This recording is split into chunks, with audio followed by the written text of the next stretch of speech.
Lord Jesus, in the Holy Eucharist, we come this morning to adore and worship you. We worship you upon your Son, Mazi Nnamdi Kanu Ohamadike. As our brother, Reverend Father Ejike Mbaka, gathered us,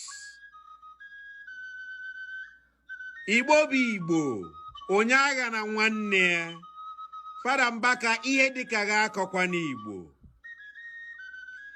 You shall live long in Igbo land. You shall live long in the land God has blessed with you. The enemies shall never prevail over you, Father Mbaka.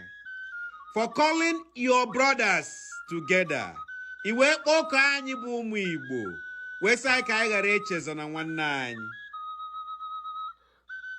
Ndị Igbo niile n'ebe ọbụla anyị anọ na.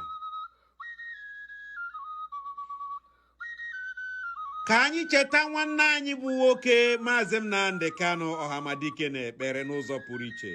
May sorrow never crush his soul. May he never regret for fighting for us. Today we can freely go into our farms and our mothers and parents to farm without fear. Let us not forget that someone sacrificed his parents to make sure that our lands and our ancestral heritage remained with us. Our brother Father Mbaka has said it all. Onyaga na nwanne. Let us not forget him the way we easily forget our heroes. Mazi Nnamdi Kanu, wherever you are, we want you to know that we, your brothers and sisters, will love you. We will never let you behind. We will never forget your sacrifice. And we will celebrate your freedom one day. In Isaiah chapter 62, the word of God said, "For Zion's sake, I will never be silent. And for Jerusalem's sake, I will never be quiet." Mazi Nnamdi Kanu, ndị ụkọchukwu nọ n'ala Igbo maka ihi gị na ha ma mgba nkịtị. Nwanne anyị bụ Emmanuel Obimma, Fada Ebube Mmụọ Nsọ, ọ kpụkwa n'ọnụ na-ekpe maka gị. Fada Idewọkụ kpụkwa n'ọnụ na-ekpe maka gị. Ụka Kristi na-ekpere gị ekpere n'ụzọ pụrụ iche. Ndị ụkọchukwu kpụ n'ọnụ na-ekpe maka gị.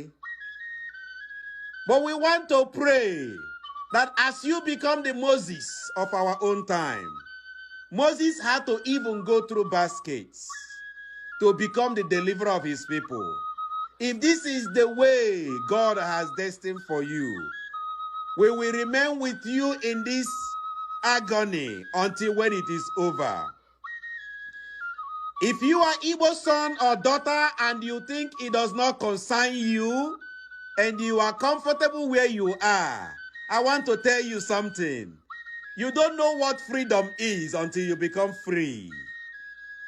Our brother Father Mbaka has said it all.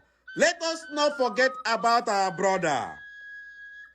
Let us keep praying for him. Ihe dịka Father Mbaka akọkwa n'Igbo. Ị ga-adịrị anyị ndụ. We, the adoration children, we love you so much, Father Mbaka. Ị ga-adị ndụ. Ihe ga-egbu gị, kpochapụ ihe niile n'obe ndị iro. Ị ga-adịrị anyị ndụ. Anyị esonye gị n'ekpere anụnwa, onye agha na nwanne ya. Igbo bụ Igbo ebe ọbụla anyị anọ na. Ọ bụrụ roziri ka ị ma ekpe, cheta Mazi Nnamdi Kanu na-ekpere. Ọ bụrụ na ị bụ onye ma agụ Baịbụl, ị nọrọ na Sama anụnwa, cheta Mazi Nnamdi Kanu na-ekpere. Aka ji ya ga-ahị ya. Aka ji ọkụ na-aba n'aka ji ya. Ka anyị na-akwado na-aga ụlọ ikpe, Chineke ga-azọpụtara anyị nwanne anyị. Ndị Igbo mụrụ n'anya tetenụ n'ụra. Ka anyị jikọọ n'aka bụrụ ofu. Ka ihe a gwara anyị n'okwu ghara abụ na ihe anyị dị na ya. So we pray for Mazi Nnamdi Kanu and we lift Jesus up for him. Mazi Nnamdi Kanu, we love you. We will never leave praying for you. The Moses of our own time, the Moses of the Igbo people. Your children and your brothers and sisters are praying together with our uplifted hands, joining our brother, Reverend Father Ejike Mbaka, that pray that you shall one day be celebrated in Igbo land in the name of Jesus. Days are gone when we are being separated and divided by all kinds of tantrums and words. Na Igbo afuru onwe ha n'anya, anyị furu onwe anyị n'anya, and Mazi Nnamdi Kanu anyị furu gị n'anya. Ụka Kristi furu gị n'anya, maka na afuru eziokwu dị n'ihe ị na-ekwu. Ị ga-adịrị anyị ndụ. Echiche ndị iro ama mmezu n'ebe ị nọ. In the name of Jesus Christ, we will continue to pray for you and dedicate this Monday to you until when our prayer is answered in Jesus' name.